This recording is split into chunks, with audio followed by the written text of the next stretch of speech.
Hello, and welcome to Healthier Ever After with Grace and Michelle. Here at Healthier Ever After, we discuss the health and wellness journey, bringing up important topics while striving to live our healthiest lives. We'll bring you special guests each time, experts who can answer your questions in real time. Drop your thoughts and questions into the comments section, and let's spark a healthy conversation together. I'm Michelle, an expert coach with Teladoc Health, specializing in health and wellness coaching and working within our diabetes, hypertension, and weight management programs. Awesome. I'm Grace, the Director of Solution Strategy and the subject matter expert for all things chronic conditions with Teladoc Health. I'm a registered nurse by background and a certified diabetes care and education specialist. Awesome. Thanks, Grace. And today, our guest is Kelsey Brancafort. Kelsey Brancafort is a registered dietitian with a Master's of Science in Sports Nutrition from the University of Utah. She has over 5 years of coaching experience and is a nationally board certified health and wellness coach. For the past 3 years, Kelsey has supported coach training and clinical education, ensuring our providers and coaches know how to support our members. In 2024, Kelsey began her role as a supervisor in coaching services. And the good stuff, Kelsey lives in Vermont with her husband, and in her free time, you can find her in the mountains skiing, hiking, biking, and camping. After a long day of outdoor adventuring, you'll find her eating delicious food and cuddling with her dog Jackson and cat Sir Fancy Fur. Welcome, Kelsey. Hi, Hi, Kelsey. Michelle. Hi, Grace. Thanks for having me today. Of course. Tell me a little bit, how'd you pick this name for your cat? Where did that come from? The name for our cat was pre-agreed upon prior to the cat. So in order for us to get a cat, we decided, my husband said, we have to have a cool name. And I said, well, what about Sir Fancy Fur? And he was like, that's it. We're getting a cat. Sold. Oh my gosh. Well, we're so excited to have you aboard for today's discussion. So excited. Thank you so much. So today we're talking about accountability, which is, I'm going to read a definition here. It's the obligation to take responsibility for one's actions, decisions, and outcomes for being transparent about them. It involves holding oneself to high standards of integrity. So now that we actually have a definition, Kelsey, let's jump into this conversation. How does personal accountability impact one's health and wellness journey? So, Grace, accountability is fundamental to a health and wellness journey, especially when it comes to changing behavior. What's great news is that accountability is something that can be developed. So if you're someone who feels like you've really struggled with accountability in the past, know that it takes practice and you can get better at it. And it takes many forms. First and foremost, it must work for you. So setting things like SMART goals or scheduling time to be active, scheduling time with others around your healthy habits. So enlisting social support, meal planning, and one-on-one coaching can all work. It just has to be personalized. Yeah, you were my coach there for a while. So we've worked professionally and personally. And I know you taught me about like floor goals just because I had this all or nothing mentality. And that was so helpful. And my push goals. Yes, yeah. Adjusting your goals based on the day and having a plan A and a plan B, a push goal and a floor goal can be really valuable when it comes to setting up accountability. That way, it's not just an all or nothing, like you mentioned. That's right.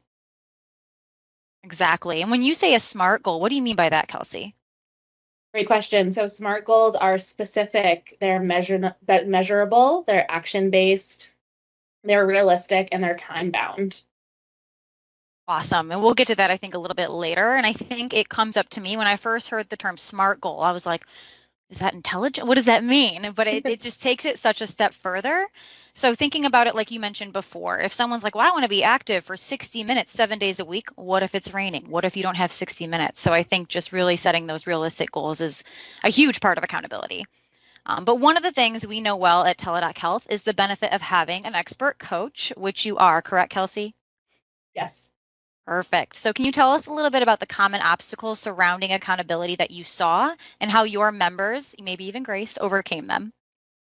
This is a great question. So one obstacle when it comes to accountability is having accountability that has a lot of loopholes. This means that the accountability method does not contain the following. It does not contain clear goals or SMART goals. It's not matching the degree of accountability to where you are right now. And there's only one source of accountability.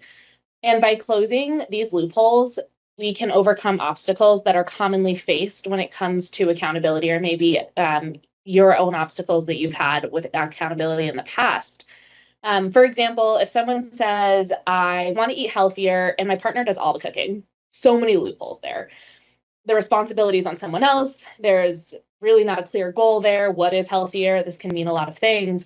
So to overcome that, we might set a goal that says, I want to eat one additional serving of fruit daily. And I will do that by adding it to my morning yogurt each day. And I'm going to take responsibility of always adding the fruit I want to the grocery list each week.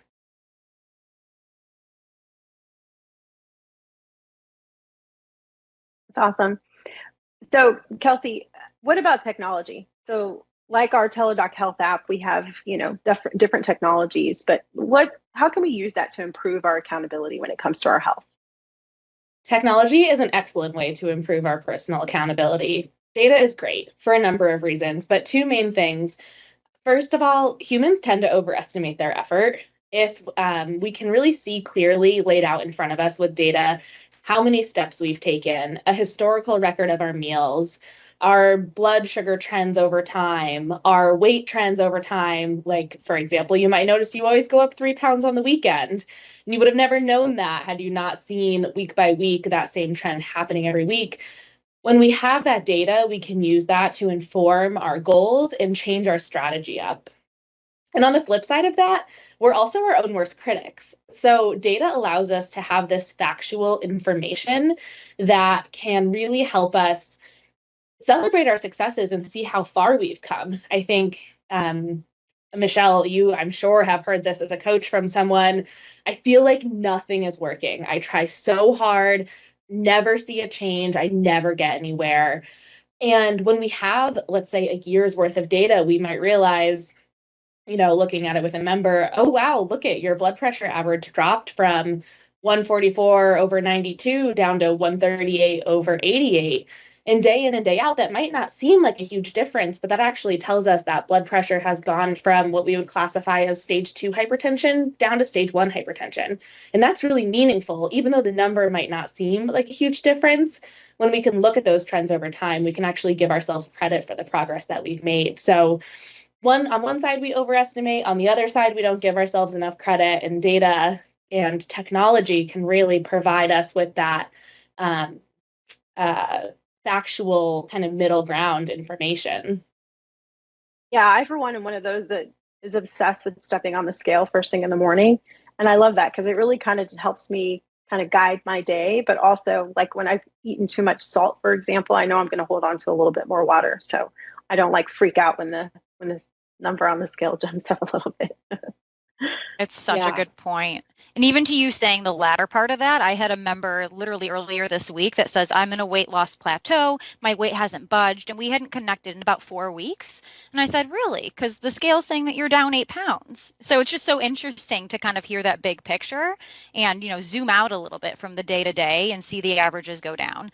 On the other side, too, like you were saying, sometimes we, without the accountability aspect of technology, like the food logging feature, I was working with somebody and they were eating extremely healthy, but we weren't seeing a direction that they wanted to see. Come to find out, they were eating a lot of nuts.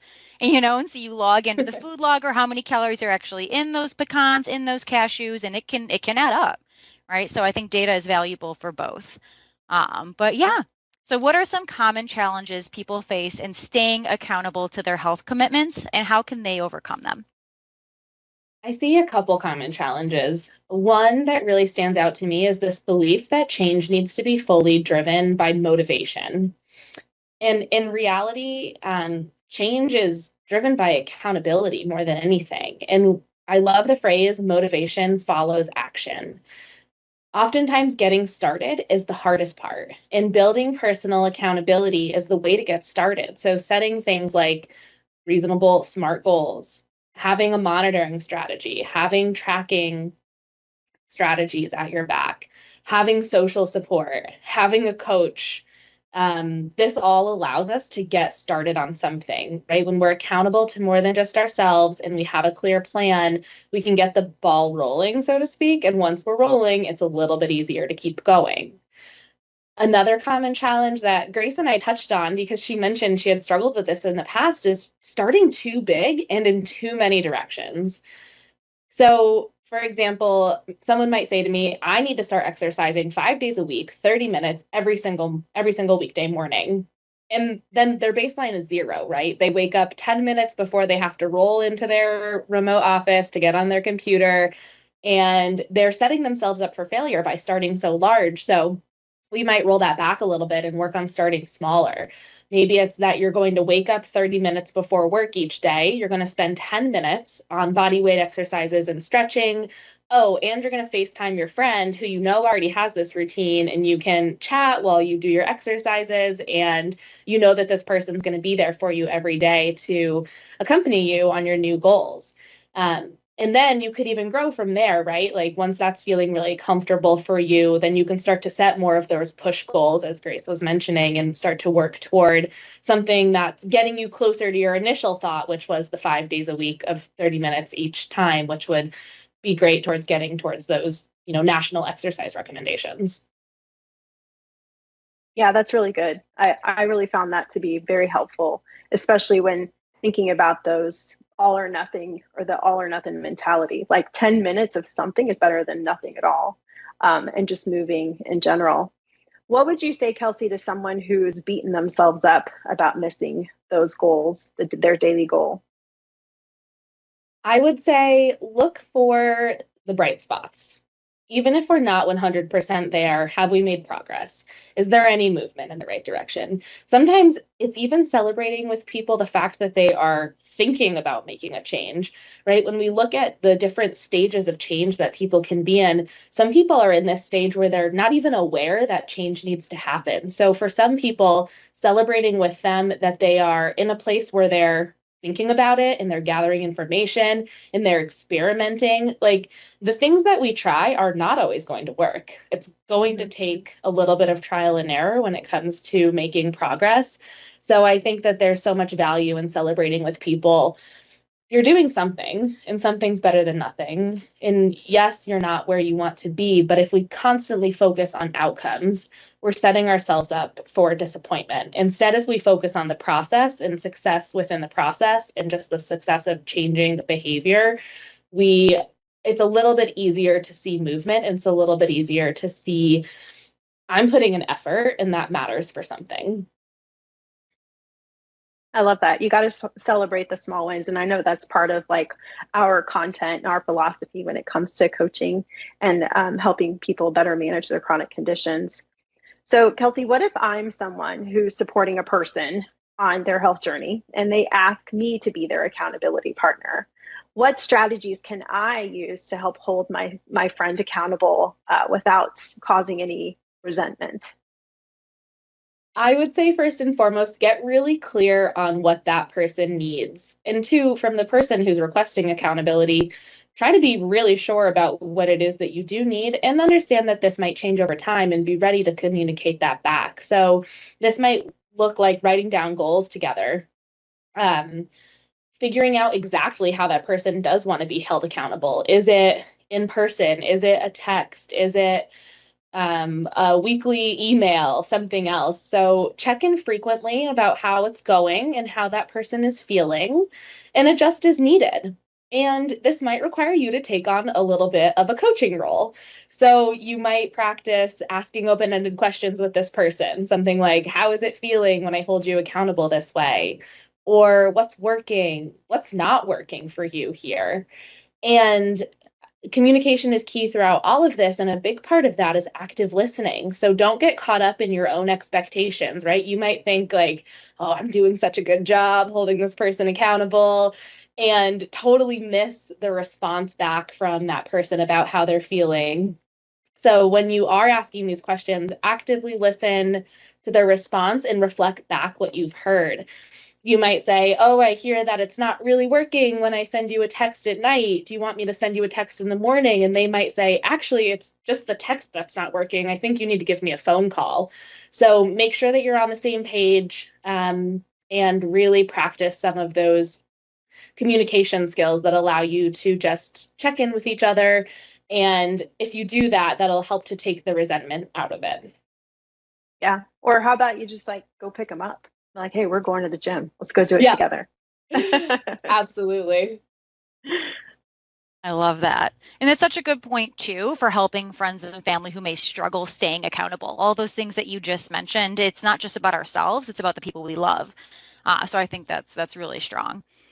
Next question. How can someone hold themselves accountable for making healthier lifestyle choices? Kind of switching from the family aspect to our own personal selves. What recommendations do you have? Yeah, so I've touched on a handful of these strategies, but just to kind of lay them out, there are some really great like main categories to help you work on your accountability. One is setting SMART goals. So as I mentioned, SMART goals are specific, they're measurable, they're action-based, they're realistic, and they're time-bound. Now, I mentioned that already. I say it again because it's so important. This might look like, instead of saying, I'm going to eat healthier, which what does that mean, right? That can mean so many things. You might say, I'm going to work on eating 3 servings of vegetables every day. I'm going to practice this for the next month. And then, at the end of the month, you can evaluate how you did. You can change that goal if needed. You can measure it each day. You know what action you're taking. If you haven't eaten a vegetable in 25 years, maybe it's not realistic to eat 3 in a day. But if you're already eating vegetables each day, it's probably realistic to go up to 3. Another category is monitoring and tracking. So we have some great features in the app, in the Teladoc Health app, that allows you to do a lot of these things.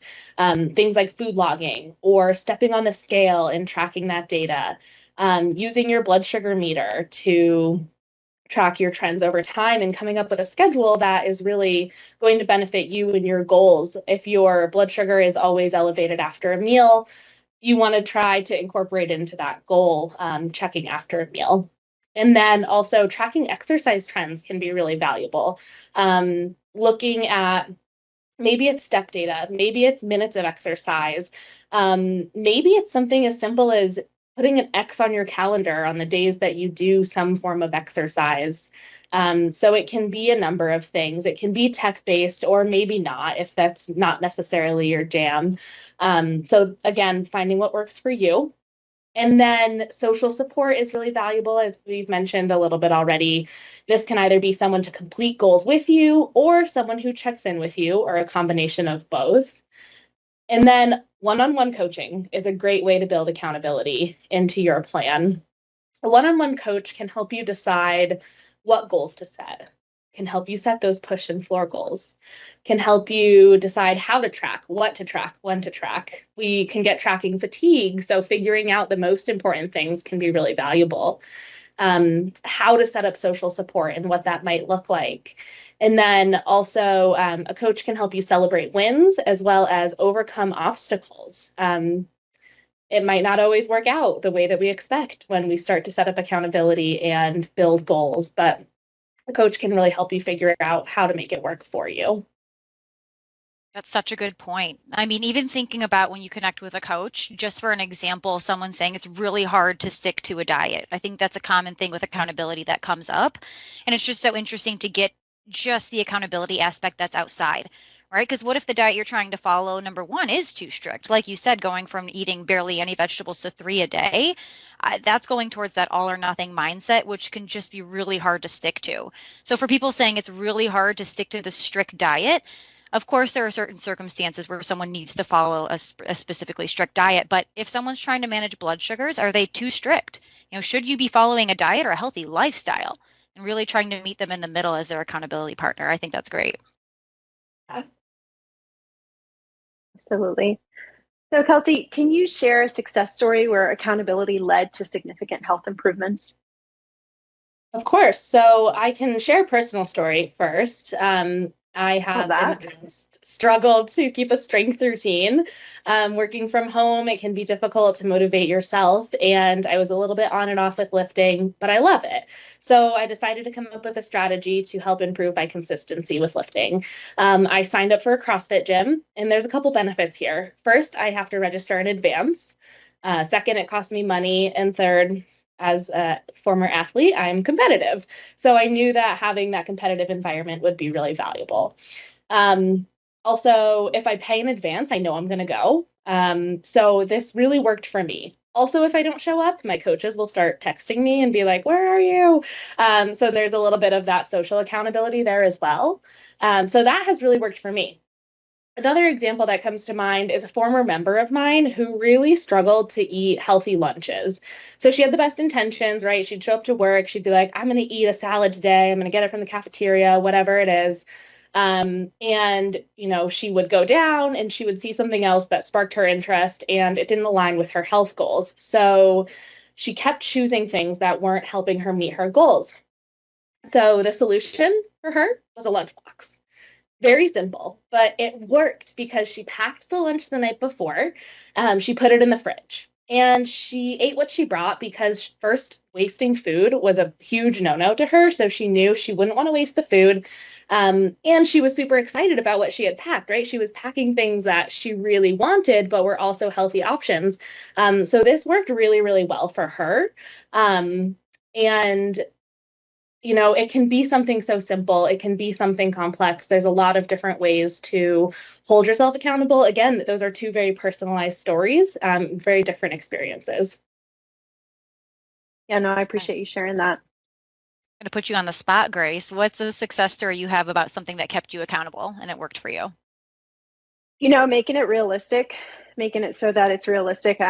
I love to walk. And have a treadmill. I also have a gym membership, but I also love to watch a TV show, right? Love to Netflix and binge watch a show. So I kind of pick a show where I'm excited about watching and make that the only time that I watch that show. So it kind of helps me motivate to get to the treadmill so that I can watch the show and the next episode. So that's kind of something that's worked for me recently. I love that. That's awesome. A couple questions are coming through. So one of the ones people want to know about is there's some parents that are saying, or caretakers, what are the best ways or recommendations you have for parenting and caregiving that can help them with accountability? Yeah, that's a great question. I think a lot of what I said before about meeting the person where they're at applies here. We want to make sure that the person has some autonomy in the way that they're being held accountable. So checking in with them, asking what's going to work, figuring out, what goals they want to work on, asking questions, being in good communication. All of those things are going to be really valuable when it comes to people that you're caregiving for or your children. For example, if it's your elderly mother and she needs to be more consistent with her PT routine, asking her, how you can help support her and what kinds of things, you might be able to do. Is it checking in? Is it doing it with her? Is it something else? And just being able to, honor what they say and then go from there and just check in regularly about how that's working. That's awesome. I think, too, there was something that you mentioned a little bit earlier, push and floor goals. If you don't mind, kind of just elaborate for us on what those mean and the difference between them. Yeah, so a push goal is the goal that you are going to set for the days that all the stars are aligned, everything is going great, you can give it 100% effort, and that's your, ultimate goal. And a floor goal is, today I wanted to exercise for 30 minutes, but my kid is sick, my husband's not home, and the dog is throwing up, and I don't feel good either. And by the way, it's 95 degrees out. So instead, I'm just going to do 10 minutes of stretching in my house instead of my 30-minute jog or something like that. So kind of meeting yourself where you're at and setting yourself up this plan A and plan B. That's what push and floor goals are. Awesome. So it's kind of like a rainy day fund, right? If someone's saying it's really hard to be consistent with food and exercise, it's okay, well, if I'm going to go outside, it's raining, I'm not going to do that. Right? To your point, the day gets away from you. I'm not going to have time to make dinner. I have to eat out. What are some healthy options when I eat out? So the rainy day fund, I like that. Yeah.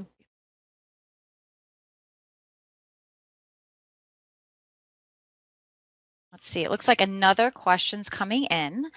Great question. I'm glad somebody asked this. It kind of goes along with the push and the floor goals. But what can you do when the weather is really hot in the summer, which it is everywhere, and makes you feel like reaching your goals is extra difficult? So again, trying to work out maybe outside, it is 100 degrees. What are your recommendations to keep yourself accountable?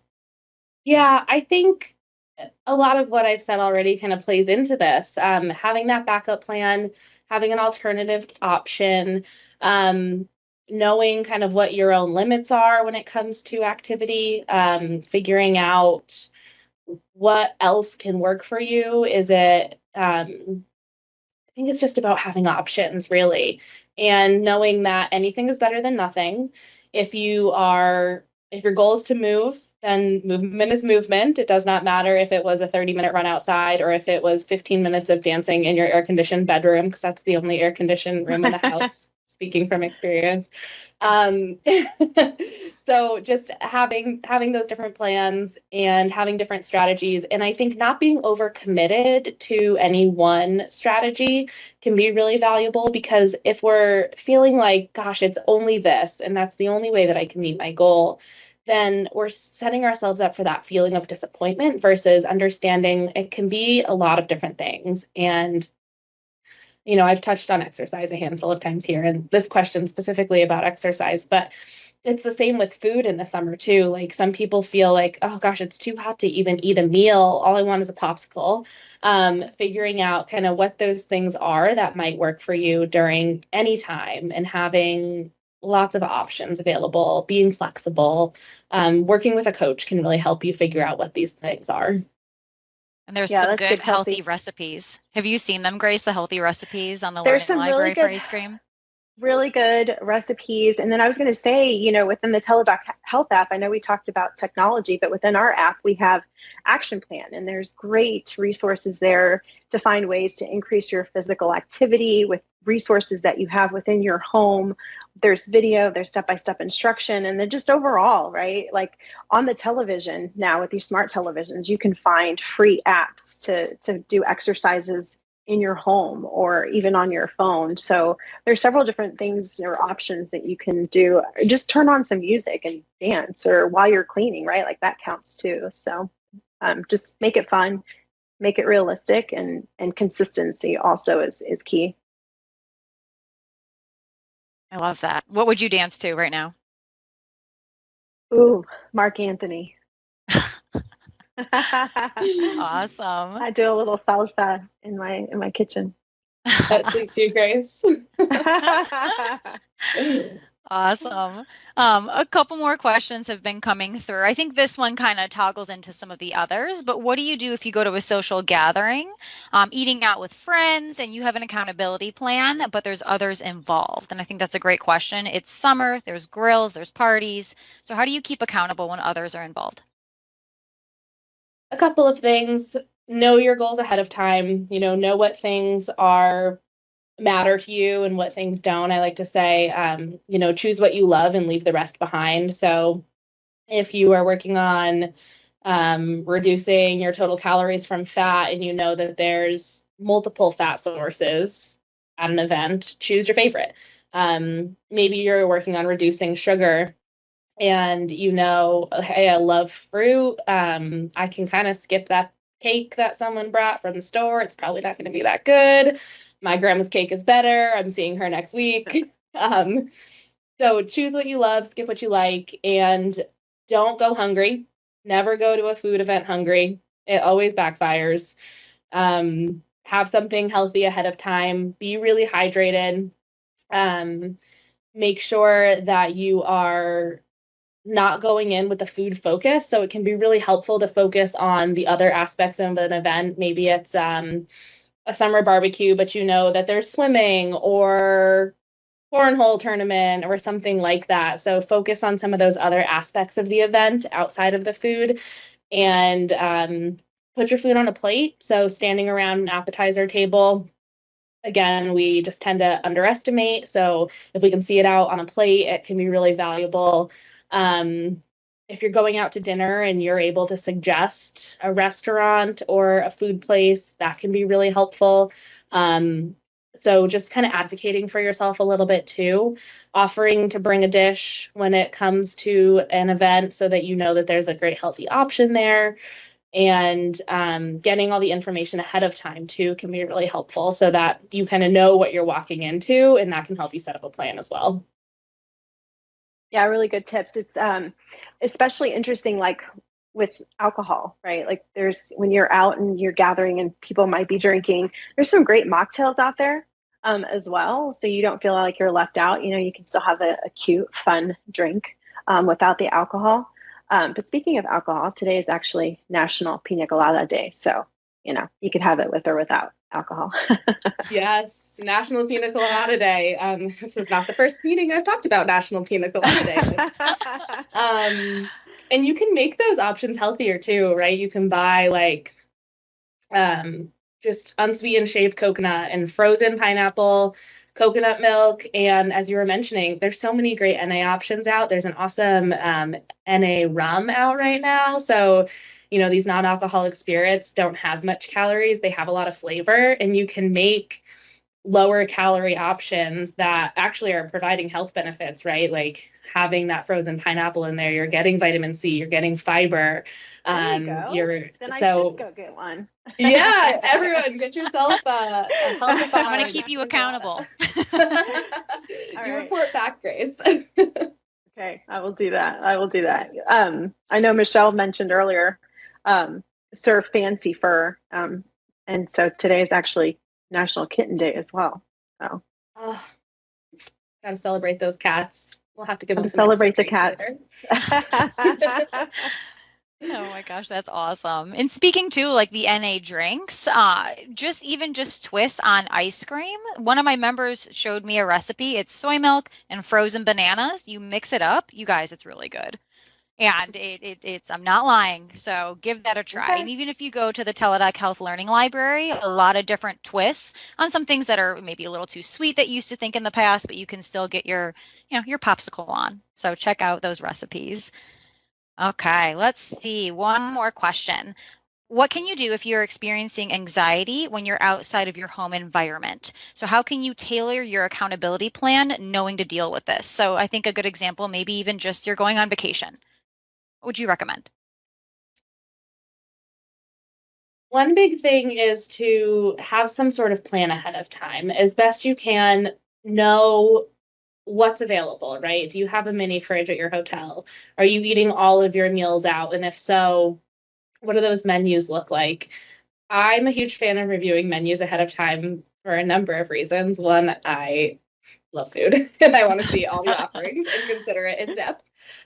Two, it's helpful to have a plan going in. And if you can know what's available to you, whether it's the types of food or the equipment available, even, if you're going out for a day, like you're going to an amusement park, lots of food choices at an amusement park that might not be super healthy.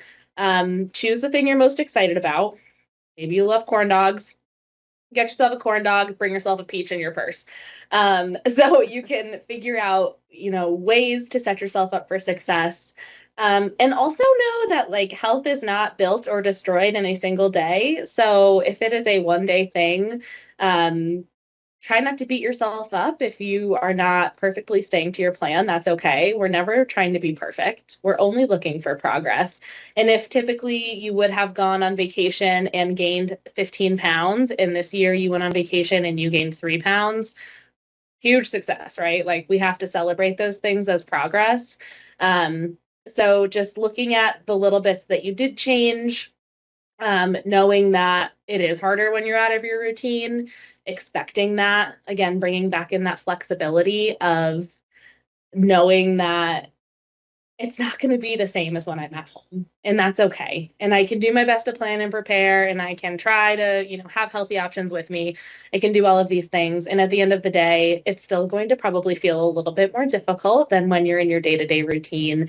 And just doing your best to stick with it is a huge deal, right? Not just like throwing the towel and saying, I'm not home, so that means I can't do anything healthy. That's the attitude that we want to avoid. We want to try to meet ourselves somewhere in the middle. That's awesome. Plus, you'll save a couple bucks by putting that peach in your purse, right? The concessions are expensive these days. Absolutely. But also, I'm like, how often do you go on vacation, right? So it's like, give yourself some grace, right? To enjoy and experience and try different foods. Absolutely. Right. And not even using, people will say it all the time. Some members saying, oh, I cheated on this. I was on vacation. I cheated. And that word has such a negative stigma. So kind of trying to change it to treat. You treated yourself. You went to a place you've never been. Right. I love that. So it is a treat. If we don't do it all the time, it's a treat. So that's right. I love that. Yeah, absolutely. Let's see. I think we've got one last question. I mean it this time. Do you have any suggestions for rewarding yourself for progress that is not a sweet treat? So this is a good question. Food has always been a part of rewards and celebrations, and it's kind of hard for some people to shift that mindset. So any suggestions for staying on progress, but also rewarding yourself with something that maybe isn't ice cream? I love that you bring up rewards, and that's something that I didn't really mention throughout our call today, but I think it is a whole nother form of accountability. And yeah, you're right on. It's critical that it's not food, right? If we're trying to change our eating patterns, we don't want the reward to be food. It just reinforces a lot of things that aren't going to benefit us in the long run. So having it be something like a day off, maybe, taking a day of PTO or some other thing that might benefit you physically or mentally or emotionally. So maybe it's a massage, or maybe it is scheduling time with a friend who, you just never carve out the time, and you feel like, okay, once I meet this goal, I'm going to do this thing for myself. Maybe it's clothing items, a new workout outfit, or maybe it's a fun adventure thing that you've been wanting to do, like you've always wanted to try zip lining, but you never have. Maybe it is trying to think of other options here. You can even, pay yourself. Shoes are great.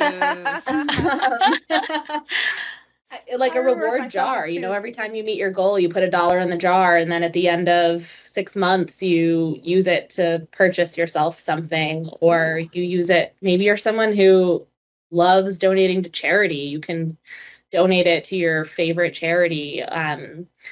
So yeah, setting up something that's not food related is really critical here.